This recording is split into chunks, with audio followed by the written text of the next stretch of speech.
Hello, YouTube. Today we're going to compare some rums that were released about 5 years ago, and so it's a little bit retrospective. You might be able to pick these up potentially if you're a little lucky.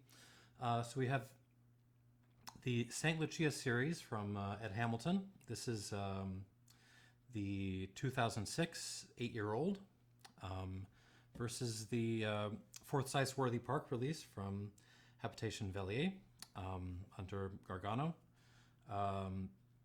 2005 10-year-old. Okay, so you might initially be saying, like, why would you compare these two? Worthy Park is usually more paired up with Hamden Estate. They're both Jamaican, for example. I think these are actually more of a natural pair than that. Worthy Park is a very sort of modern, clean, nice distillery. They don't have, muck pits. They don't have, dunder tanks with stuff growing all over them. It's the character you get in this stuff is really all about the character of their own molasses, which is sort of the best you can get, and sort of long fermentation times, and this nice Forsyth still that they got. So this particular bottling, I'm going to pour this first, give you a little background, but I'm really going to taste the Hamilton first. This is, what do we got? Distilled 2005, which is the first year that the new distillery opened, at 57.8% alcohol. Bottled 2015 by Velier, and lots of other stuff. I'll put it down below. They don't.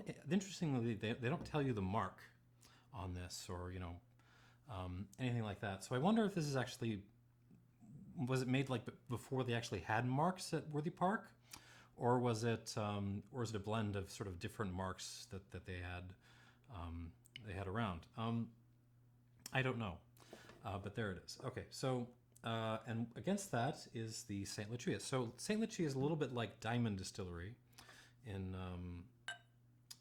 Guyana, in that they have just a whole bunch of different stills lying around. I'm going to put links in the description about all the, sort of stuff, different stuff they have. But this is from the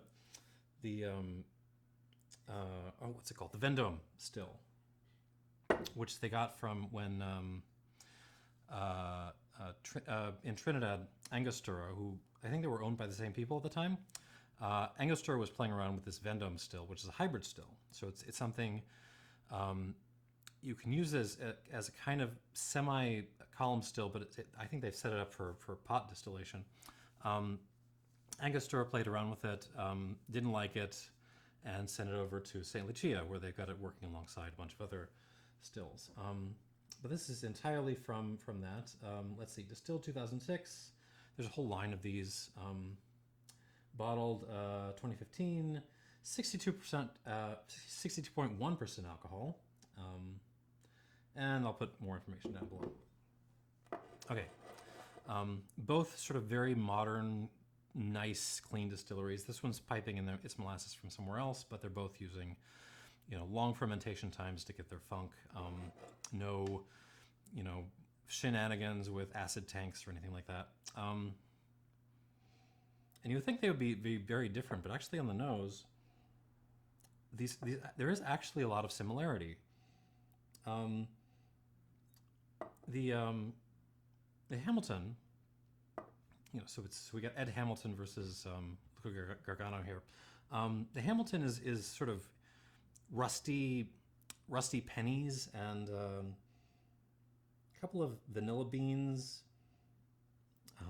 maybe a cola cube or two, and like burning tires, just tons of like tire smoke. And apparently when they were filming Dune in 1984, the first Dune movie, they were burning tires all the time, and they might have smelled a little bit like this rum.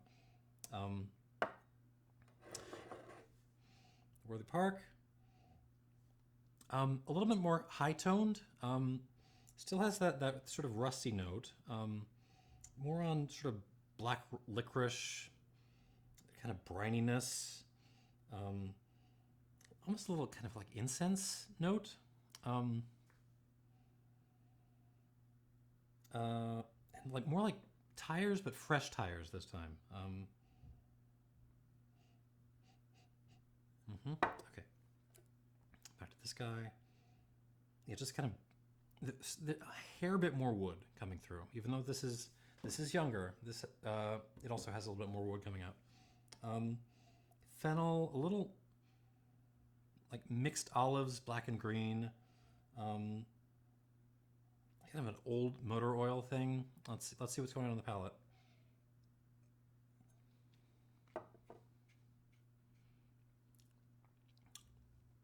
Ooh, big, big boy. We're not sort of scraping the limits of funk here on my sort of proprietary Tiger Milk to Black Magus funk scale. But you know, we're pretty close. This is just tons of licorice, like old school, you know, Eastern European black licorice. Very mineral, like just rocks, lots of rocks.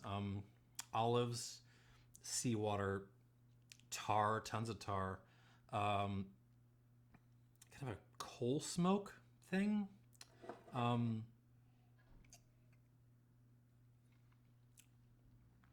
Yeah, I'll go double on the coal smoke. A little bit floral. Yeah, kind of a, like if you just like, you know, there were tires on down the road when you poured the tar down. Ooh. And maybe some like stove tobacco, so like not, you know, nice fresh bright leaf. This is the stuff you sort of cooked for a little while. And a lot, and the oak is coming through. It's sort of a, you know, like, you know, so take your coal smoke and tar and yeah, throw some like I don't know, vanilla latte and like Christmas spices in there, some cinnamon, some clove, nutmeg. Very good. So I'm gonna add a little bit of water to this, then we'll move on to the Worthy Park. $55. I mean, if you can still get this. Okay. I'm just gonna try this to make sure it's about the right level, and I'll come back to it after it's had a while to settle down. Oh, one more. Okay. Moving on to back to the Worthy Park.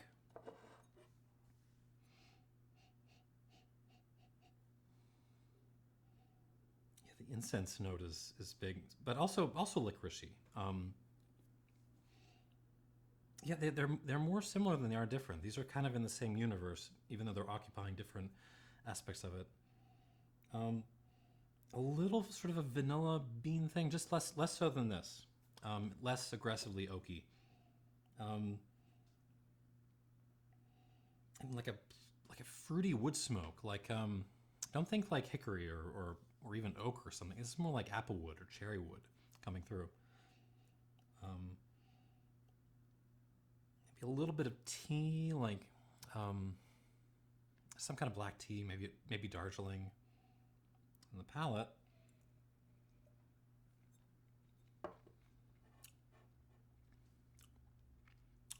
Yeah. Ooh, licorice again. Salted licorice this time. Gentler, but it is also at lower proof. Kind of like like a tropical fruit thing, but it's like almost like if you smoked a tangerine or something with like cherry smoke, or it's very strange. Flowers, but yeah, actually much more floral than this guy. The tar isn't there to the same extent.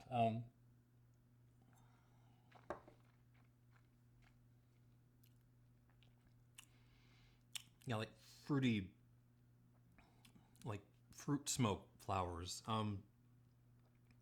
Almost kind of white wine thing. I don't know what kind of white wine. Something reminds me of like Rhone white wines, like Marsanne Roussanne blends.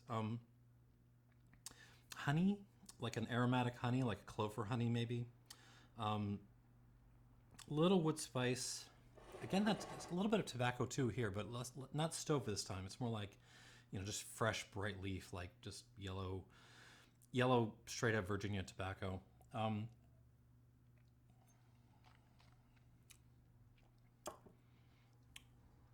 little fennel too here.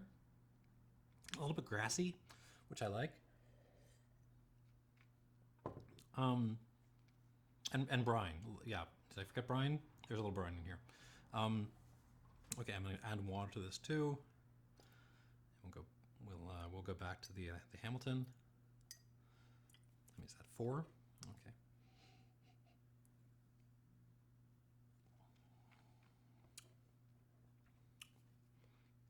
Like a half. It's close. Good enough.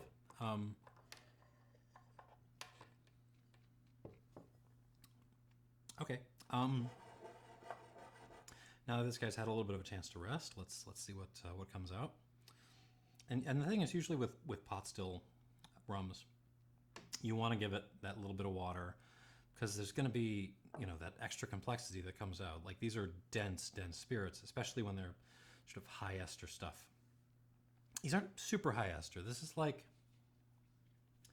little heavier. This is a little more sort of floral. So if we're comparing, this is like, they're both super funky, but this is, think like, Isaac Hayes, the hard stuff, in the early 70s, versus like Barry White, still funky, but romance. There's some flowers, there's some loving going on. Sorry, back to the Hamilton. On the nose with water. Yeah, okay. Some tea coming out here too. Actually, yeah. Dried grass, Darjeeling. The olives are still there. The burning tires are still there, but yeah, Darjeeling, like wood smoke. Kind of like, what is that? Like if you smothered candy corn in like peppermint leaves. There's a peppermint note in here, but also like a straight up, yeah, like Halloween candy note.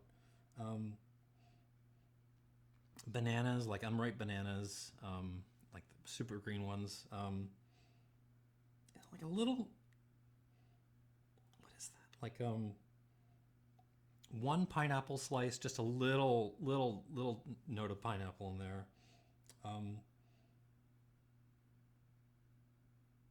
A little lemon lime soda, like let's go squirt. Can we go squirt?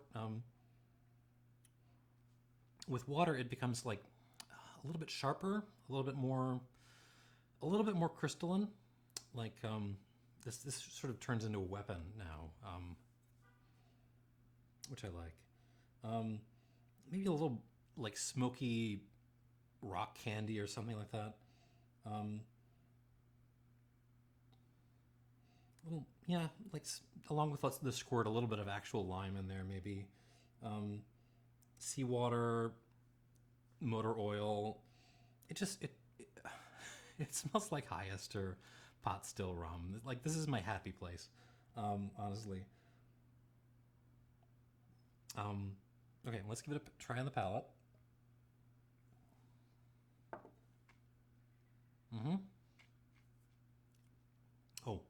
Oh, the tea just comes straight out.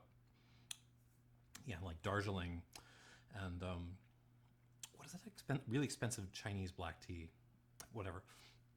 Black tea all day long. Kind of a cherry, not cherry fruit, like cherry skins almost. Note. Lots of ash, woodier and sweeter than it was neat.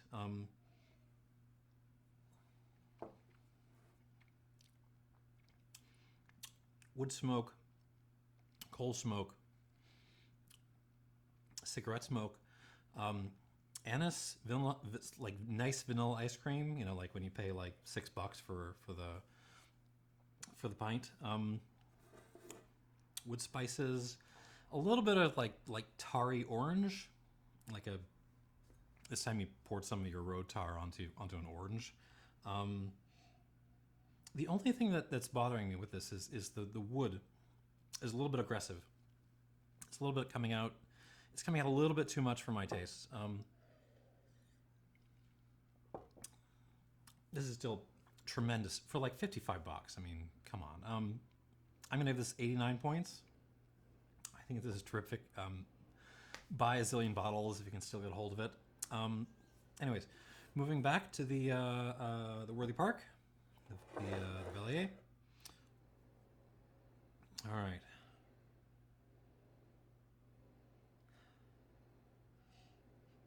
Gets much more floral. A little bit of, I hate this note, brown sugar. Little hints of grass.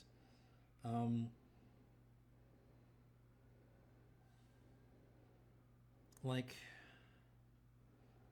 more sugar cane actually than this guy. Just straight up like sugar cane stuff. Smoke, like if you like use cherry wood, those sort of fruity woods to smoke fish minus the fish, that kind of thing. Rose water, kind of a maraschino thing. It's also a little bit oily. Almost reminds me of like a Viognier or something. Again, we're sort of in Northern Rhone white wines, maybe. Rosewater, lychee fruit, kind of something metallic in there. It's just like maybe tinfoil or something like that. If tinfoil had a smell. Just lots of flowers and it's very rummy, but also extremely floral at the same time. A little like engine exhaust from like an old Saab or something, like a two-stroke engine. Very interesting, very sort of beguiling, and again, it's not sort of straight up funk. This is funk mixed with sort of, you know, it's Barry White. It's like, you know, Barry's whispering in your ear about romance and how much he loves you while the funk is going on. It's that kind of thing. Palette.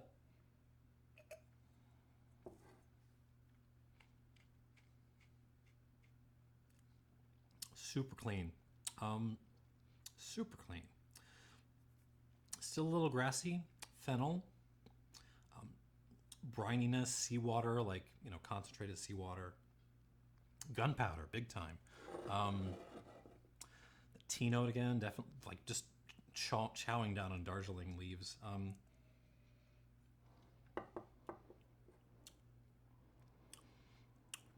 Just fennel and anise for days. Fresh tire again. Like a kind of metallic smoke thing. Not coal smoke, something else, like the tinfoil thing, but like smoky. Maybe like one vanilla bean. Little hints of wood, but it's not anywhere near this. A little vanilla, a little like lemon, but take a Mayer lemon and like get some of the zest off. So it's like lemon zest, but it's Meyer lemon. Viognier again.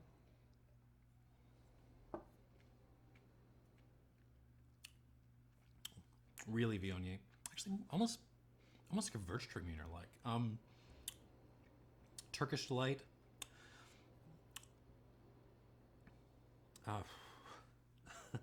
And just kind of, I mean, it's perfect. I mean, it's much lighter on its feet than this guy, but in a way, there's a little hint more complex. It's not a complex rum, really. But I mean, it's just built in a sort of more integrated way where all the things are fitting together. The wood is still sticking out a little bit too much for me here. But there's not a whole lot to separate them aside from just like stylistic differences. I'm going to give this an 89 plus, so we're not at 90 yet. And before I'd really love to hit a 90 before I end this video, though. So I do have a bit of a spoiler to throw in. What I've got here is a sample bottle. I had to use my crappy purple Sharpie for this because I lost my other one. This is a little sample bottle of the Hamilton 2004 10-year-old, which was released about the same time. And this is one of the things you can do when you start to get to the end of the bottle. You can, just take some of it, throw it in a little glass bottle like this, put it aside for yourself for future enjoyment. And the self you have, a couple of years, maybe a couple decades down the line, will thank you for it. Now, rather than just try, start from scratch there, here's one I prepared earlier. This already has a little bit of water in it. Yeah, extremely similar to this. More molassesy, actually. But actually less woody. Doing very similar things, though. Like, very tea-driven, burning tires, like straight-up molasses, rust, and on the palate,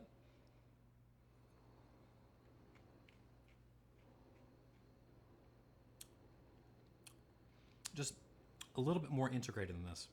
I should say maybe it's not actually less woody, it's just that the wood is a little more integrated. It's sort of lifting things, sort of playing into the sort of black pepper, anise, fennel,